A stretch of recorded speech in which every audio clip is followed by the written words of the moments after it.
As drivers and residents of the Bronx know all too well, the misery of sitting in traffic on the major Deegan Expressway during evening rush hour is unbearable. Like, blow your brains out unbearable.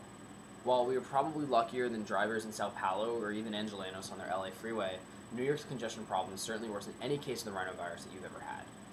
And unfortunately, the roadways are only expected to get more crowded.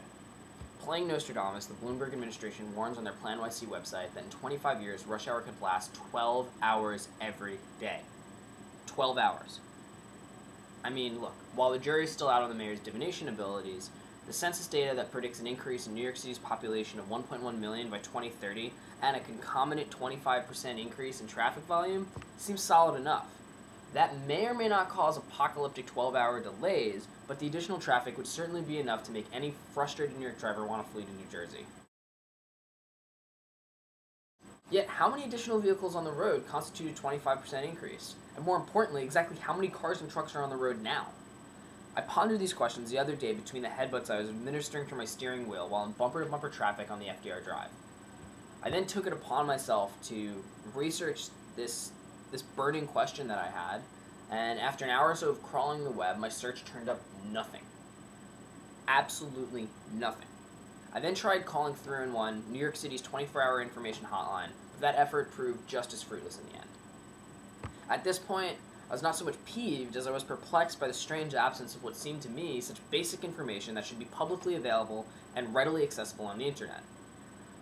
With nothing left to do, I had to consult the higher authority, the New York State Department of Transportation.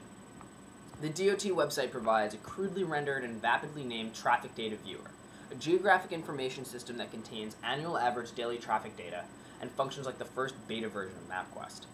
The data is measured by a combination of traffic counting contraptions that monitor traffic year-round and short counts done on portable traffic counting machines around the state. According to the DOT, the data is pretty accurate.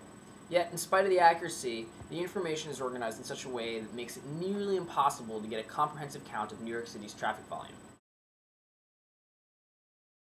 Firstly, the data is measured only for major arterial roadways such as interstates and highways, thereby glossing over tens if not hundreds of thousands of vehicles operating on city streets. Secondly, the information is presented in fragments so that one may only view the data for random sections of roadway between counting locations. If someone wanted to ascertain the total traffic volume of New York City's major traffic corridors, he or she would have to add up all the data from each section, and there are many, many sections. So where is New York City's traffic volume information? The data has to exist somewhere. It is extremely doubtful that the mayor would allow his crack team of city planners to cut corners while working on his legacy, and base their projections on the confusing major arterial roadway data provided by the state. Yet, while the mysterious hiding place of this information is certainly a vexing issue, it is even more troubling that the city has never made this data publicly available. Is the traffic congestion problem so awful that the city really needs to cover up the traffic volume numbers?